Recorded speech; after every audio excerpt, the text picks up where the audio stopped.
Well, hey, everybody, and welcome back. It's once again Rip City Real Talk with Craig Moshkow and Anthony Blaylock. We are here for our second weekly recap, and we're ready to break down what's going on.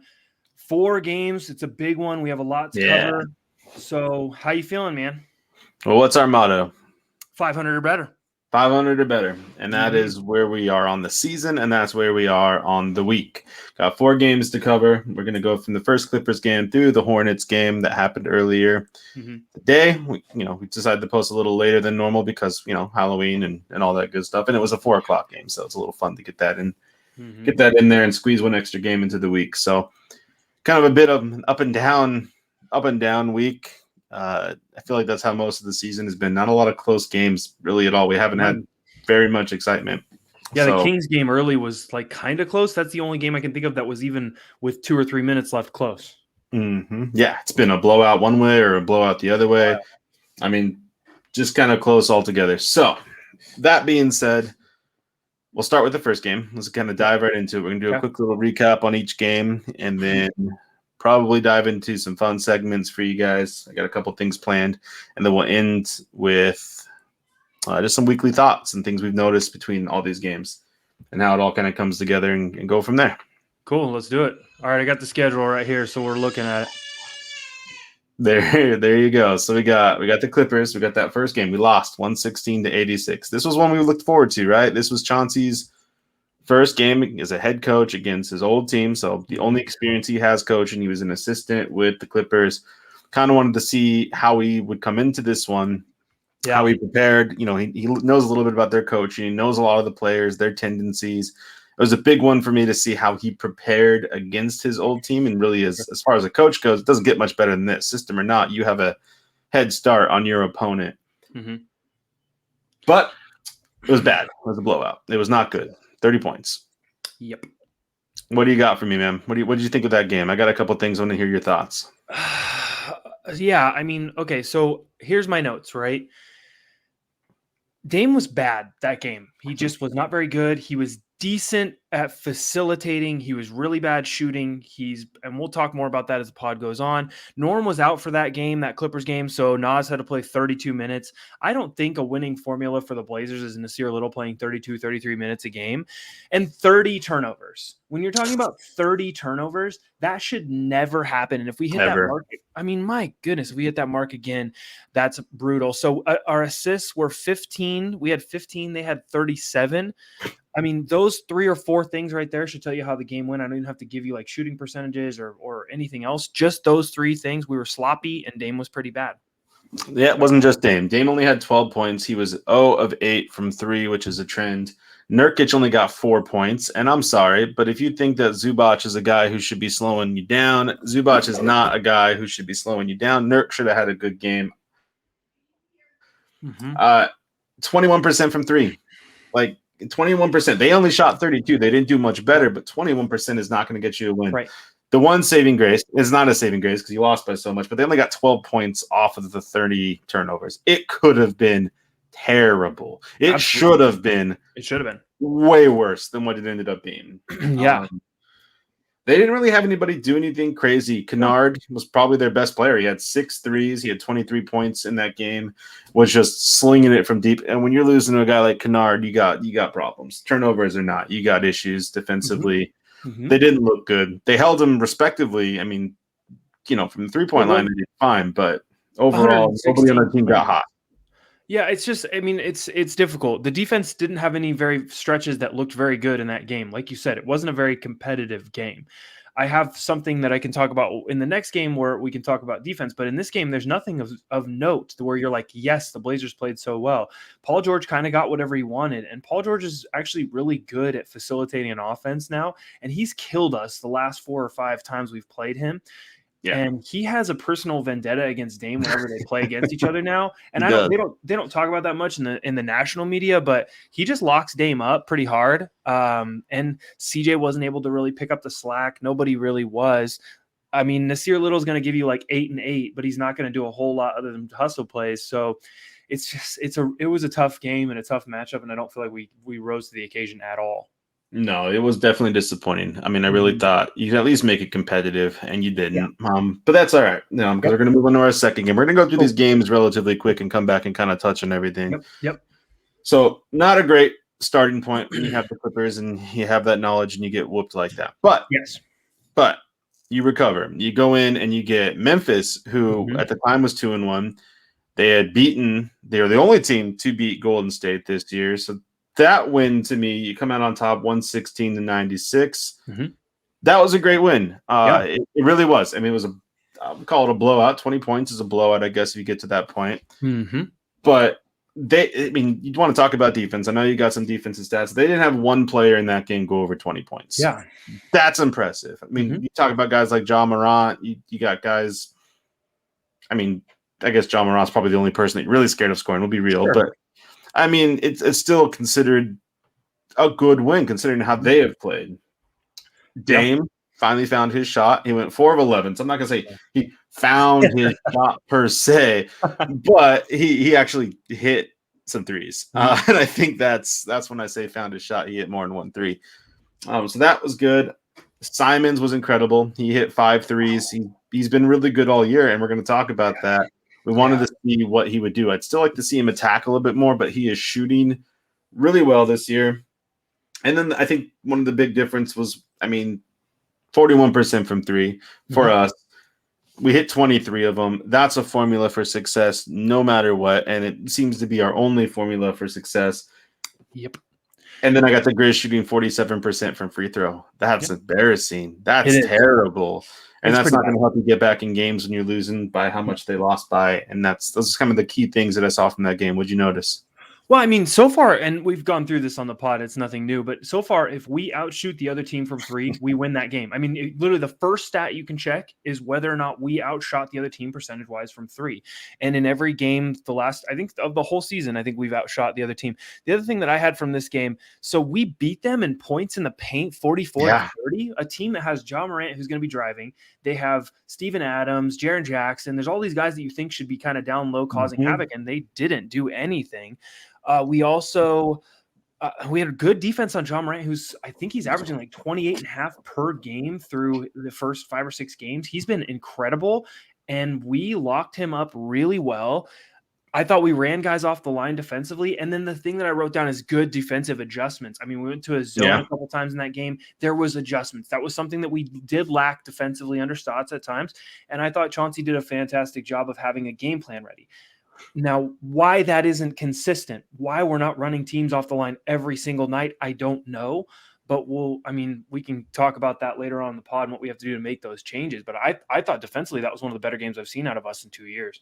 Oh, that's the thing about a team like Memphis is really Ja's kind of the only thing they had. He actually came in averaging 30 points in 3 games before that. Jeez. And they really shut him down. You look at his percentages. I mean, he ended up with, I think, 19 points, but his percentages were terrible. They're bad. And that's a lot of them collapsing on him and making him kick out. They don't really have a lot of shooters, and you're not going to trust Steven Adams to beat you down low consistently. He's a great big hustle guy. He's going to do a lot of dirty stuff for you as a center. I like him, but he's not going to sit here and get you 20 plus a night consistently. So he's not a guy you have to worry about. And outside of him, I mean, who else are you really scared of on that team? Not a lot of people. Bane looked great. Bane was just crushing us. Then he kind of got hurt. He got hit in the head, the elbow from Nance, and he was out. And quite frankly, I'm not going to say that turned things around for us, but as soon as he went out of the game, we kind of started building on the lead, and he wasn't coming back in. It was over. It was a lot closer while he was there, so we kind of got fortunate on an injury. Yeah. There was no answer for him, which was really surprising to me. He ended up good that last could be game, something that's like, but okay, so think about this. Luke Kennard the game before that. Harrison Barnes in the second game of the season. Now you're talking about Bane, who if he'd have played the whole game probably would have hit 6 threes on us. It's like, what are the Blazers not running these guys off the line? They get hot, and I don't think we're making the defensive rotations yet. Now it's early in the season, and I'm sure we'll get there, but it's like, man, the Blazers got to get keyed up on these guys that get hot and start locking them down. It could be something like Furkan Korkmaz, on the Sixers. He'll get hot and hit like 7 threes. You've got to lock that guy down. It's a trend so far. Yep, agreed. And we'll touch a bit on that because I got a kind of a fun little stat for you. But yeah, I mean, other than that, like you said, the defensive adjustments and really shutting down the one-star player and helping on him and forcing other people to have to beat you was not a recipe for success. Really, that's not Memphis's game plan. They are a defensive team. They always have been. I don't care what roster is with them, what coach is with them. They've been the grindhouse for as long as I can remember, and that's kind of how they are this year. It's why they're actually record-wise really good. They'll get Dylan Brooks back and be tough. I guarantee you, dude. They'll be so annoying. Easily anyway, their best defender. So how about the second Clips game? Yes. So this was a big one for me. I think you and me talked about it a little bit. The first one, I wanted to see Chauncey do good because it was his old team, and we both felt like he had that in-depth knowledge to be able to make it competitive. He didn't. The second game, this is a huge step for me as far as a Blazer fan, as far as somebody who I'm on the fence with Chauncey. I don't care yet one way or the other. I'm going to give it 20 games before I make a decision. But for me, early in the season, this was a big deal because this was the second time you played them in 3 games within the same week. Mm-hmm. And it just happens to be his old team, as we stated before in the original game. So this, as far as adjustments go, as far as almost like a mini series goes, how did you change things and turn things around and go against the team, which again, you have that knowledge of already, and you played them just a couple nights ago, and now you're coming in, you don't want to get blown out by the same team. You just don't want to see that twice as a fan. Like, you don't want to see your coach get blown down. You want to see how he adjusts. And boy, did we adjust 111 to 92. Yeah. A really solid win. I mean, outside of Paul George, who got 42 points and kind of just did whatever Paul George wanted to do, and as he stated, that's what Paul George did to us. They only had one guy get over 10, and that was Kennard again, who had 16. That's crazy to me, man. That's those defensive adjustments, forcing guys off the line, trying to kick them into the paint where really you had a size advantage on them. We should have done that in the first game, and you kind of forced them out of their element once you slowed that 3-ball down. They actually started with 6 straight threes. Their first 18 points were threes. That's not good. Scary. It was terrible. But then you forced them off the line. You stopped letting Reggie Jackson and those guys get going. Right. They had no answer. They had nothing else that they could do all game. Yeah, it was kind of crazy. And then the other thing I wrote down, 14 turnovers to 21 assists. I don't know how good the Blazers ratio is going to be throughout the year, but I'm hoping that with the ball, because we've seen, we saw 30 turnovers in the game prior against the Clippers. Right. I don't think it's crazy to see 20 to 25 turnovers on a game for the Blazers. If they can keep it to 15 or under and have 20 plus assists, that's really good offense. The ball is moving. It's efficient. I went to bed in like the fourth quarter. I mean, I felt like that game was just over. There was no, You never admit that. You never admit that when you're doing a Blazers podcast. I was tired. He's kidding. He was joking. He went to watch the game in bed. And then I just you are getting old. And then, but that was the game with the Greg Brown dunk. You missed both garbage time dunks, the Greg Brown dunk and the Nasir Little dunk. Okay. I was there for the garbage time minutes, but I was actually at the game, so I mean, That's right. I wouldn't have gone to bed even if I wasn't. Yeah. But I had a couple of good things. I mean, Dame, you talked about Dame getting the 4 threes right before, but he actually had 5 threes in this one. So he had his best shooting night of the season. Sure. I mean, that's a big thing that we've been wanting to see from him. It's going to be interesting as we get into some of these other stats and games, but great to see. And honestly, it was, considering Simons was only 2 of 11, his worst game, we really needed him to step up. CJ's been great all year. He's been consistent all year. Mm-hmm. So really having Dame kind of come out and play good when normally been relying on Ant for some of those big scoring, those big buckets and the minutes. And crushed them on rebounds too, which is something that they played pretty small. Hartenstein played a lot of minutes. Zubac plays a lot of minutes, but neither of them are really, they're not going to beat Nurkic down low. I just was kind of amazed that we beat them on the rebounds that badly. That kind of stuff sticks out to me when I look at the box scores afterwards. So. Mm-hmm. Well, Nance and Zeller have been sensational with that. They were really good that game. You can see the hustle plays and the energy being there, which that's why you brought them in, is to do that kind of stuff that you just didn't get, especially out of Melo last year. I mean, I can't knock Cantor, but Melo especially wasn't giving you anything. So having those guys come in here, if they stay healthy, you have a great bench when it comes to energy, rebounding, and hustle plays. So good to see. I mean, it's good to see you make the adjustments. Really, you let Paul George score, fine. Nobody else got over 10. That's a big deal. And like you said, the assist to turnover ratio all year, quite frankly, is you get a coach who wants more ball movement, you're going to have a lot of turnovers. 30 is a bit much, but you're going to have a lot of turnovers because guys are trying to make these passes they're not comfortable making normally, or they haven't been before. And you're going to see guys just trying to make the pass because they're supposed to. They're not reading correctly. That's going to happen. But as long as the assists are there too, that means what you want to see offensively is at least come into fruition to some extent. So, yeah, until you hit the Hornets game in Charlotte. on Yeah. Halloween, and then it all goes out the window. Do you want me to go through my notes on that game? Yeah, this was a rough one. This was a rough one because we're actually up by 7 at halftime. We were actually playing really good. And then it's just a team that I'm really happy for the Hornets. I'm honestly they're one of my favorite teams in the league. I think everybody's all on the Hornets train right now. They were 5-2. Mm-hmm. So yeah, hit your notes because I'm curious what you had to say. I mean, I Okay, noticed a couple things, but I'm curious what you had to say. Here's a couple of the things that I have right now. So first of all, size and athleticism was an issue for the Blazers. Like they had a hard time dealing with Bridges and LaMelo and everyone else. They had a hard time dealing with that. LaMelo broke down our defense so easily, and especially in the fourth quarter, he was carving this defense up. There was no adjustments. There was nothing to change. It was ridiculous. Now, we didn't adjust very well in this game at all. We just didn't. And offensively, Dame looked lost again in this game, and I don't understand what's going on with him. So I'll let he you didn't just look lost. He was 2 of 14. 2 of 14 from three. You can't. It's not. You can't have him shooting 2 of 14. If you're going to take 14 threes, then you better be feeling hot. You better be doing something where you feel like I need to keep shooting threes. Granted, they were on fire themselves. I mean, you look at some of they hit 20 of them, I think. You look at some of the shots and some of the guys that got going. Oubre had 26. He hit 6 he looked threes. so good. Ball almost had a triple-double with his 27 points, nailing threes. It was just kind of embarrassing when you think about we shot 31% and they shot, 47, almost 50% from three. When you have a team that's long and they can pass the ball and move the ball and run around and play defense, you can't let them shoot threes like that. That's the one thing you got to take away. Let them attack the rim and try to force things down low. But it was unfortunate. I mean, it was a close game at least. It was, they stayed competitive for a majority of it, kind of until the end of the fourth quarter, and then they just kind of lost it. But Simons looked good again. He had 5 threes. He had 19 points, but that was about the only bright spot we had. And passing lanes were too easy. I mean, you're watching Kelly Oubre carve us up offensively. He's driving the middle and kicking out. LaMelo was kicking out. Bridges was looking really good.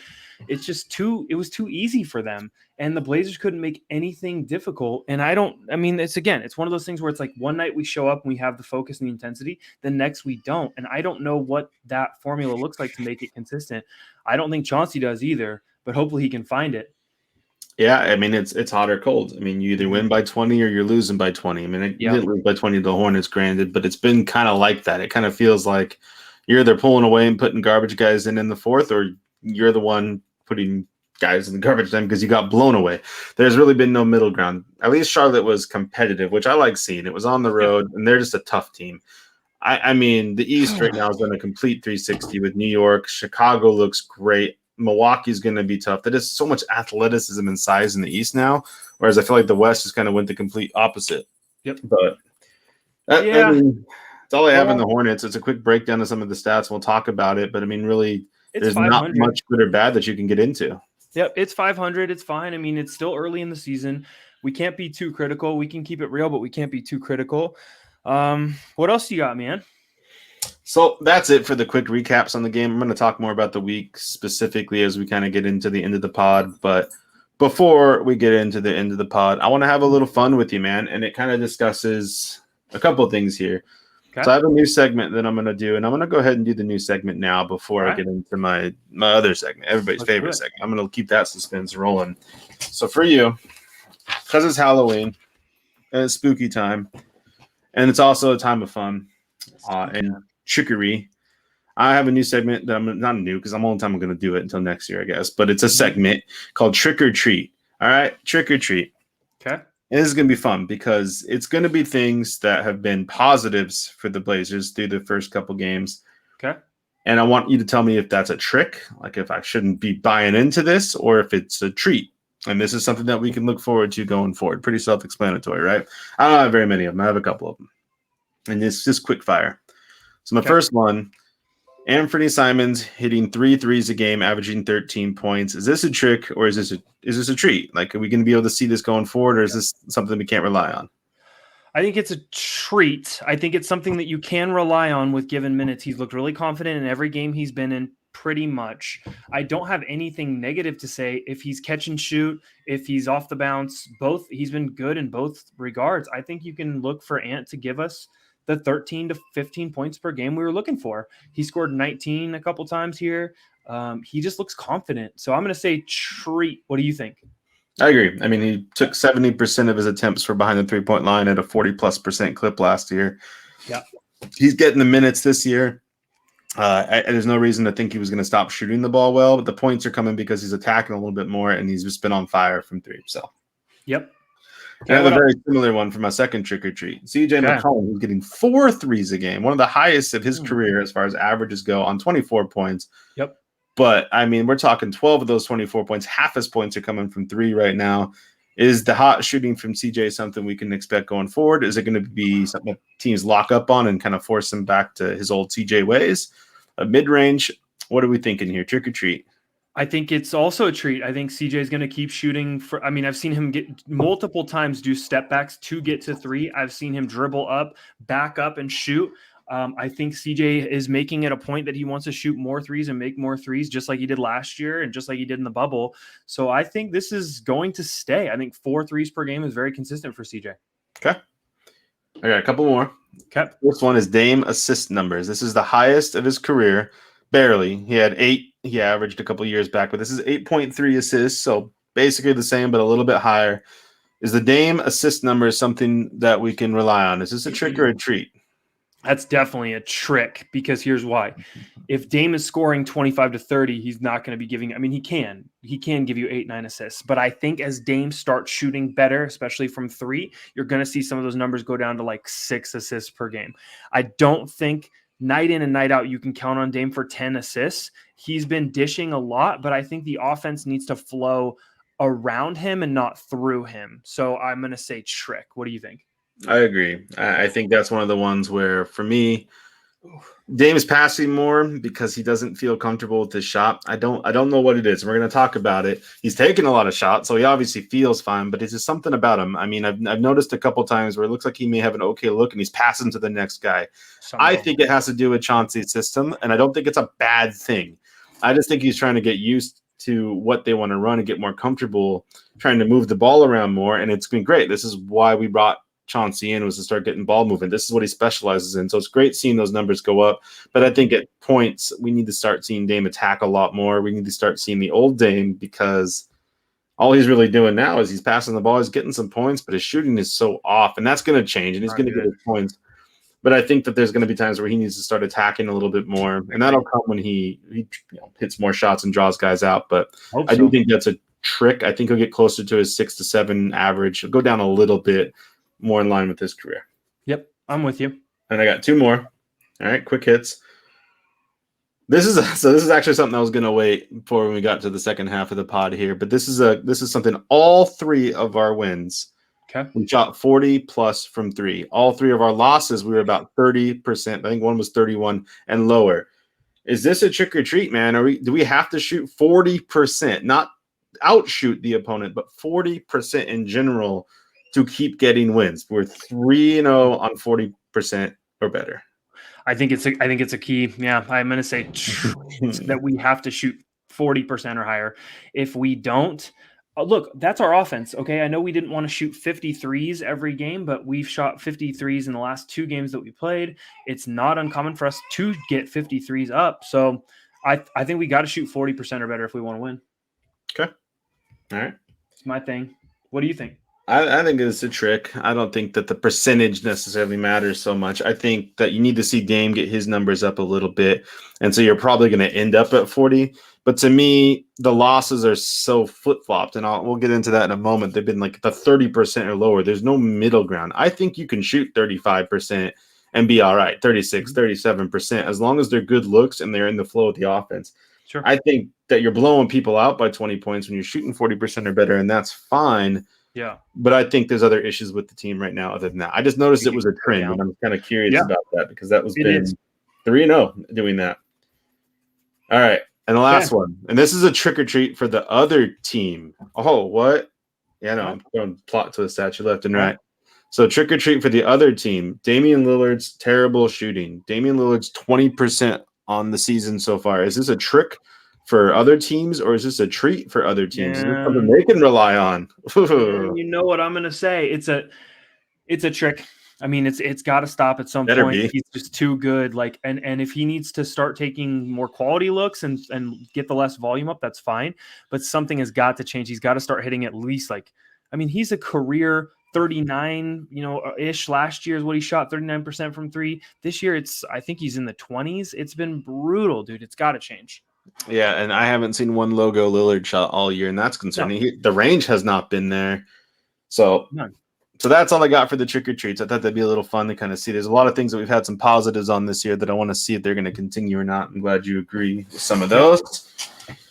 And then I can get into it. Now I can get into my favorite segment. That was it. That was the new one. Now we're going back to Old Faithful, everybody's favorite segment, where we catch up on our old, teammates and friends from Blazerland. Yeah. Blazing new trails. Ex-player of the week is Andre Miller. If you don't remember Andre Miller, then you're not a real fan. Sorry. Ooh. Or you're just young. Andre Miller was awesome. He came right out of our high school days, 2009, 2010. He played with us. And I brought him up for one reason. He hasn't really done anything super recent, but he is the head coach of the Balboa post-grad prep school, which is kind of like one of those schools where guys come right out of high school right before college. They kind of it's the bridge that gap. Anthony Simons, you can kind of think of stuff like that. So some guys come out of there. He became the head coach of the Balboa area. So that's kind of cool because he had some issues mentally for a long time, that he was always a quiet guy and we weren't sure if he was going to stick around basketball. He had a long career, one of the all-time leaders in assists. He was no different when he was in Portland, averaging about 6 or 7 assists a game. Was there for some of those big runs with LaMarcus Aldridge, and was really the guy before Damian Lillard got here that you could root on. And he was consistent for us. He had the 54-point game. I wish I could remember now. That's embarrassing. I can't remember. But I know it was 50-plus, one of the only Blazers to do that, especially in that era. That was hard work back then. Yeah, so I bring him up because we played the Clippers twice this week, and I don't know if you remember, but the all-time greatest Andre Miller moment, probably my favorite and everybody's favorite Blazers versus Clippers moment, was the Andre bullet. I should have had you find a clip of it so we could have played the clip real quick, but I don't know how that works copyright-wise. But if anybody remembers, Blake Griffin shoved him. He did not like it. The very next play, Andre Miller screamed down the court full speed and just destroyed Blake Griffin, just shoved him, pushed him out of bounds. It's been named the Andre bullet. Look it up if you don't know what I'm talking about. YouTube it. You type in Andre, and you'll probably get the Andre bullet. He was suspended the next game, of course. But it was just, that was the heart and soul of this guy. And the era is just, I feel like, just not here anymore. And it was so great. So look it up. Andre bullet. Clippers. I felt like it was appropriate to bring him back up, especially if people might be curious what he's doing these days. He is a coach, so good for him. Good guard, right? He was incredible. Loved Andre Miller.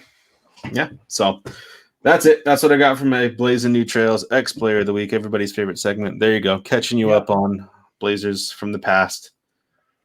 And that brings us to some weekly notes, man. Just some stuff to kind of chat about with some trends. We've already touched on some of it here and there, but I want to kind of dive into it. We were 2-2. We are currently 8th in the West, which is we're a playoff team. That's fine and dandy. To put things into perspective, the Clippers are actually 1-4 on the season. We were their only win. They've been terrible, so that got to make you feel good, I guess, and a little bit. But as I kind of brought up earlier, the wins and the losses. I already told you, right? Every win so far this season was 40% from three for us. All the losses were 31% or lower. That makes sense. We talked about this, man. We don't want to live and die with the three. And a lot of that has to do with Dame. And some of these losses, he's been shooting terrible. We talked about the 2 this week. He went 4 of 11 and 5 of whatever. He was shooting good. And then you had the 2 where he was just utterly atrocious. I mean, just terrible. He was 2 for 22 in the losses. That's good for a solid, 10%. Put that into perspective. Damian Lillard shooting 10%. That's why we're getting blown out. Maybe it doesn't get you the win, but it gets you blown out. And the same thing with the Kings. I mean, we don't want to go back that far, but he hits 1 or 2 more of those 9 threes, or he hits 1 in general, and you probably beat the Kings. So that's been a big thing for us. But it's just interesting to me that specific number seems to come up. I know we kind of touched on it, but you have any additional thoughts to that?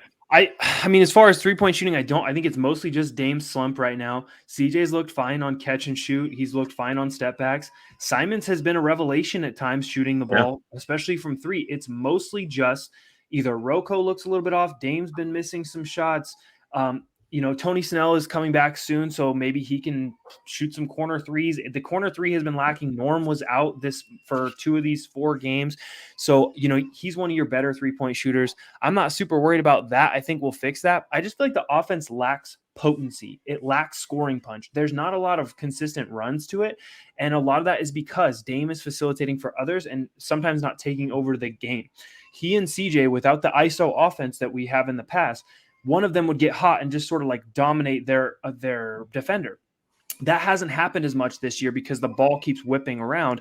And on nights where people aren't burying their shots, we have more turnovers. It leads to deflections. Those turnovers turn into fast break points. It's just, to me, the offense needs a balance of some ISO scoring with ball movement. Agreed. I mean, the 3-point, I don't care what people say. That's going to, like you said, that's our offense. That's what's going to keep us in games. Roko's not been great. He's been really quiet this year.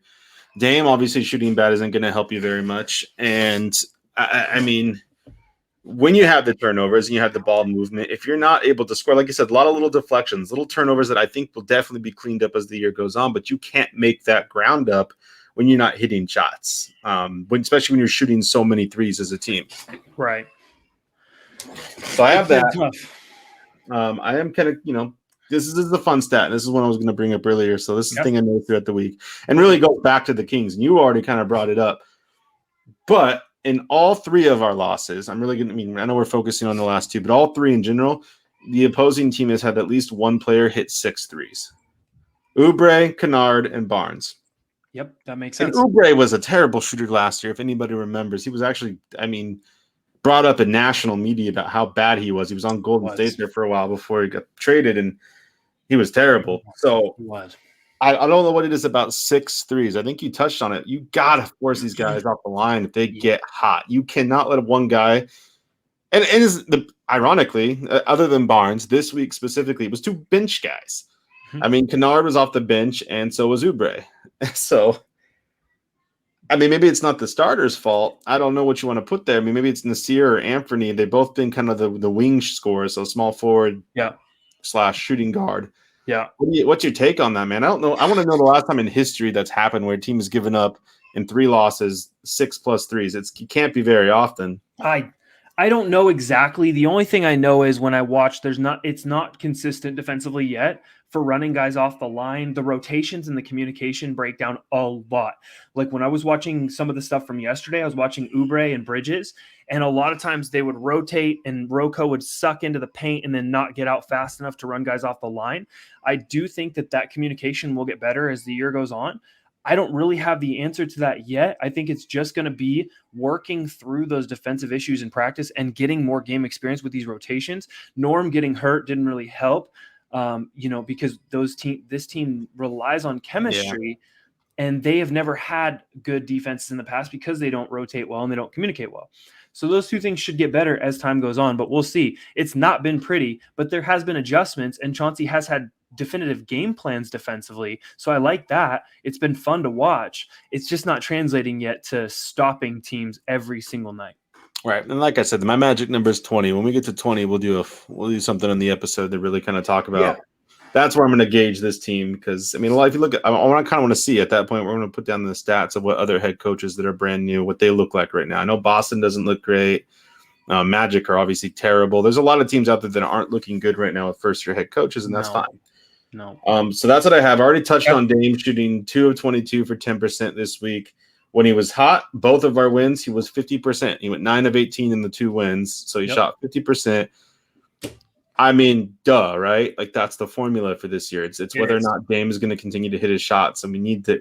It's something to seriously watch going forward. Yeah. Because that's not coaching. That's not play style. That is just Dame missing threes, and it can't last. I hope. Yeah, I think that's it. Honestly, I have hope. We've played some tough opponents, and we haven't looked like our home court advantage has really helped a lot. I thought that having fans in the building full capacity would help, but you've been there for 2 of them, so you've seen it hasn't exactly translated yet. I think it will. We just got to be patient. Yeah, I agree. And the last thing is congrats to Chauncey going 1-1 against his old team. We kind of touched on that already when I wanted to see the adjustment. I didn't realize the Clippers were necessarily as bad as they were until I kind of I looked at know. them recently and did some study on them. But yeah, 1-1 against his old team. So, it's got to feel good as a first-year coach. And I'd be a little different if maybe you've been around the league a couple different spots. You don't really have like that team that you care about. But, him and Ty Lue have that relationship. He stayed with them in the offseason before he joined the Clippers. They kind of built that relationship, got him the coaching gig. And then from just 1 year of doing assistant coach work, obviously became the head coach at the Blazers. So that's the only team he knows, right? And he just barely knows them. I mean, he was just there a year, so he has the same guys, like the same general core that's been there is what he was going up against. So pretty cool for him. Hats off. I'm happy to see the adjustments were made against the same team specifically. Mm-hmm. So pretty cool. I mean, I'm glad that he did that. That's got to feel good for him as, again, going against his old team. A little more personal. Yeah, I think so. I mean, I think he's starting to figure out the rotations. He's starting to figure out. So when we get to 20 games, we'll have a big in-depth conversation. But so far, the grade is still incomplete. I do feel like he's trying, though. He's trying new stuff, and it's been fun to watch with this personnel. Agreed. I mean, we're literally at 500. I mean, you can't. There's been some good wins, some bad losses. There's no real thing that we can look at. We've seen the same mistakes. We've seen the same successes over and over. So it's going to be a while before we can really break down what this team is going to be officially. The bench guys have looked good. Nance and Zeller have been fine. Anthony and Little getting all sorts of run just like we expected them to. They're looking good. I mean, as good as can be. Yep. So far, no major injuries, so thankful for that. And, I mean, really, it's just a matter of Dame fixing whatever Dame's got going on. He will. He'll get on track. Yeah. Anything else, man, other than sub and follow and go follow us on Twitter? So I do have one more final announcement I didn't tell you about. Well, people kind of knew that this was coming up. So I mentioned that we were going to be giving away some tickets to the Celtics game. So not this week. I'm not going to do it. I'm going to do it 2 episodes from now. So try to get your followers if you can, get people to subscribe to us. That's great. 2 episodes from now, we're going to have a little bit of trivia. I'm going to post some stuff in the video. We're going to actually ask the questions at the end. And then people are going to have to answer the question in the comment sections in order to enter a chance. And we are also going to allow the same thing to be done on Instagram and Twitter. The questions will not be posted on the actual post when we post our episode. It'll be in the video, and you simply have to answer it. So look for that. If you have any friends that are Blazers fans, maybe you don't want that competition, but spread the word. That helps us out a ton. We do have some tickets that we're going to be getting. I actually got the tickets today for the Boston game. Cool. So I'll announce, all that stuff when we get to that point. But looking forward to that. I'm looking forward to honoring Pops that way, his favorite team, giving somebody a chance to get to go and watch the game. Lord knows I've gone to plenty. I've already got tickets today to go see Chicago, and I'm going to go see the Raptors 2 days before Chicago. So surrounding my birthday with 2 games. So I'm basically a season ticket holder now. Sign me up. That's all I have, man. We appreciate everybody again. Subscribe, like, follow on the tweets, follow on the Instas. We don't do reels or any of the TikTok business, but we'll engage with you on there as best we can. Do you have anything else you want to add, man, before we head out? No, going to be a tough competitive week. So follow, sub, and listen up for next week because we'll probably have a lot to talk about. Yeah, sounds good. I appreciate your time, man. Thanks, everybody, for listening. Talk to you later. We'll get this up soon. We out.